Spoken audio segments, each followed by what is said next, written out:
m'appelle Paul Alain, du nom de l'orchestre, qui est mon orchestre à moi, un orchestre de 21 musiciens, avec 3 chanteuses, 2 chanteurs, et une section rythmique, des cuivres, etc., etc. Nous avons payé toute l'Europe, et nous sommes naturellement passés à l'Étoile de Château-Renard, engagé par M. Roger Coulon, qui a donné ses lettres de noblesse à ce dancing qui était de devenir un des premiers danciers français.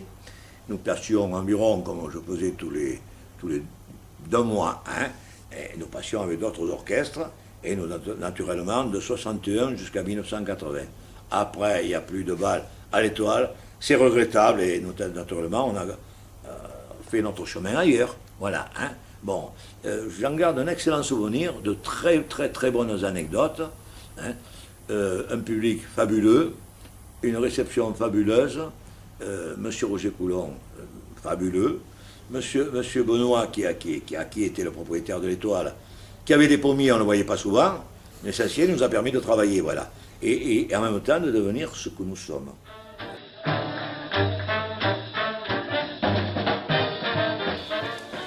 Bonjour à tous. Il est évident que la salle de l'Étoile a représenté pour beaucoup de monde une salle mythique, et nous avons eu la chance de venir dans cette salle de l'Étoile aux alentours des années 62, elle a été créée en 61, 62. Disons que c'est vrai que, sans prétention aucune, on a tiré beaucoup de monde, et c'était une salle fort sympathique et ultra moderne, parce que lorsqu'on est arrivé là et qu'on a vu ces éclairages indirects et tout, ça a fortement changé avec les salles habituelles où nous avions l'occasion de nous produire. Donc, à force de venir, on a eu la chance d'être un des orchestres de base de l'établissement. Il y a eu une amitié qui s'est liée entre Roger Coulon, le responsable de la salle, et les patrons, M. et Mme Benoît ainsi que M. Capillon, si bien qu'on est venu régulièrement, et en 63-64, en parlant avec Roger Coulon, il m'avait dit, écoute, tu le croiras ou tu ne le croiras pas, vous détenez le record d'entrée de l'Étoile, c'était un 31 décembre, je ne dirais pas le nombre de spectateurs qu'il y avait eu ce jour-là. De spectateurs et de danseurs, évidemment. Voilà. Donc, l'Étoile, pour nous, d'être ici, ça nous donne quand même des frissons, parce que ça nous rajeunit, d'une part. Et puis, on a tellement passé de bons moments que, automatiquement, les fibres de notre corps continue à vibrer. D'ailleurs, aujourd'hui, je suis très heureux d'être entouré de 2 de mes super musiciens. Je veux parler de Jean-Marie et je veux parler de Raymond Echeverria. Et je regrette qu'une chose, c'est que le fameux trompettiste dont parlait monsieur tout à l'heure, Jean-Jacques Dupuis, ne soit pas là aujourd'hui. Il est absent pour raison familiale. Et je le regrette beaucoup. Et c'était vraiment un gars qui, lui aussi, a participé à l'essor de l'orchestre et par voie de conséquence à l'essor de l'Étoile. J'ai commencé cette interview pour vous dire que je ne suis pas du coin, moi je suis du Gard, je suis de Saint-Gilles du Gard. Et je venais chanter ici, d'ailleurs il faut que je dise d'abord en premier qu'avec Jean-Pierre Guirand, on s'est connus au régiment. Et c'est là qu'on a décidé de monter au retour de l'armée l'orchestre Jean-Pierre Guirand. On a commencé, on avait pris un orchestre qui s'appelait José Ricard et qui après s'est appelé Jean-Pierre Guirand. Donc avec lui, avec Jean-Pierre, on a monté l'orchestre, on a pris des éléments et puis l'orchestre a de suite pris une ampleur formidable. Et moi, quand je venais jouer ici à la salle de l'Étoile, c'était pour moi, j'avais le cœur qui battait à 100 à l'heure parce que la salle était magnifique, tout était magnifique ici. Il y avait du monde, on était bien, on était très bien reçus. Et puis bon, il y a une anecdote que je vais vous dire, j'en ai 2 anecdotes. La première, c'est qu'ici, quand on commençait à faire des bals, c'était des bals normaux, rétro. On faisait des tangos, on faisait des valses. Et puis un beau jour, vu la jeunesse qu'il y avait, qui prenait de l'ampleur, un jour, le patron, M. Coulon, nous a dit, il ne faut plus faire de tango et plus faire de valse. Parce que les jeunes n'aiment pas ça. Il y avait trop de jeunes, il n'y avait pas des gens de certain âge qui venaient danser dans cet endroit, ici à Salle de l'Étoile. Alors, on a supprimé dans notre répertoire les tangos et les valses. Et les javas, bien entendu, ça non plus, ça a été supprimé. Les jeunes, on disait, ils venaient pour l'orchestre. D'accord, je veux bien qu'ils viennent pour l'orchestre. Mais ici à Château-Renard, allez, alors allons-y franchement, n'ayons pas peur des mots, il y avait des belles filles. Mais les filles étaient belles filles, mais elles étaient surveillées. Et l'anecdote que j'ai entendue tout à l'heure, que je vais vous narrer, c'est qu'au balcon ici, il y avait les mamans qui surveillaient leurs filles.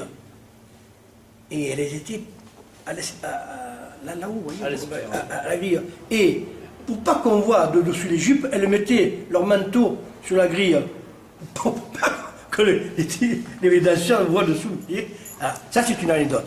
Mais je dis que, pour finir, ce que je pense sur l'Étoile Château-Renard, pour moi, ça a été une salle qui m'a donné des joies.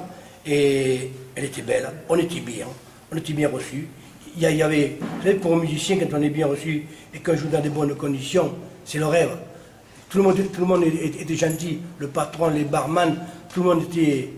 Alors c'était pour moi, ça restera un souvenir inoubliable. Moi, je suis rentré dans l'orchestre Jean-Pierre Guirat. J'ai eu la chance d'être engagé par Jean-Pierre au début des années 70.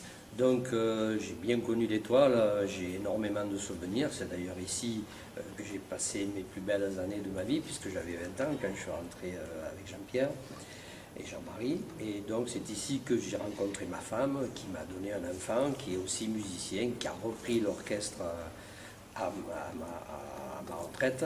Et donc lui vient jouer aussi en petite formule, est venu il y a environ un mois ici à l'Étoile.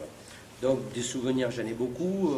Moi, ce qui me manque de l'époque, c'est les séries de slow. Il y avait des tas de jeunes gens et de jeunes filles qui dansaient le slow. À l'époque, ils buvaient moins, ils draguaient plus, et c'était beau, et c'était bien. Je dois quand même ajouter à ce que j'ai dit tout à l'heure, c'est que en ce qui concerne la salle de l'Étoile, c'était... en dehors du fait que c'était une salle mythique, c'était une salle référence. C'est-à-dire que lorsque mon orchestre a débuté, sous mon nom tout au moins, puisque Jean-Marie l'a dit tout à l'heure, moi je suis rentré comme pianiste chez José Ricard. Donc lorsque l'orchestre s'est appelé Jean-Pierre Guirat et qu'on a eu la chance de venir à l'Étoile, c'était vraiment une sélection, parce que dans cet établissement de l'Étoile, eh bien, passaient tous les meilleurs orchestres nationaux. Et quand je dis nationaux, ce n'est pas régionaux, c'est nationaux. Il y avait Georges Jouvin, tous les noms ont été cités tout à l'heure, hein, les orchestres de Paris, Géricault, Georges Jouvin, Maurice de Toux, Paul Malburet, enfin des orchestres vraiment en renom. Et comme mon orchestre à moi débutait à cette époque-là, déjà c'était un gros examen de passage. Et cet examen de passage apparemment a été réussi puisque bon, on est revenu régulièrement, d'ailleurs Roger me l'avait dit. Au début, il m'avait dit, tu sais, je te prends une fois, mais c'est pas moi qui vais décider, c'est le public. Hein. Si le public est content, on reprendra. Si le public n'est pas content, on ne reprendra plus. Voilà. Alors donc, je tenais à dire simplement, en conclusion, que l'Étoile, c'était vraiment un établissement hors pair et qui faisait référence dans toute la région et même au-delà. Je suis Jean-Jacques Dupuis, donc j'étais trompettiste à l'orchestre Jean-Pierre Guirat et un des orchestres de base de l'Étoile de Château-Renard. Et évidemment, que dire d'autre sinon que cette salle était le rendez-vous incontestable de presque toute la jeunesse régionale. Le rendez-vous du dimanche soir était vraiment le rendez-vous de la jeunesse. Et c'était vraiment devant des salles archi-combles que nous faisions le bal à l'époque avec une ambiance assez extraordinaire. Et donc cette salle de l'Étoile a toujours été mythique, tant par l'ambiance qui y régnait, que par les orchestres de qualité qui y passaient, et puis bon, l'esprit familial qu'il y avait avec les patrons, avec le gérant, avec des cadeaux au bar, qui rouspétaient toujours parce que l'orchestre demandait à boire et qu'on n'était jamais assez vite servi parce qu'il était débordé. Voilà, c'est des choses vraiment mémorables et vraiment inoubliables.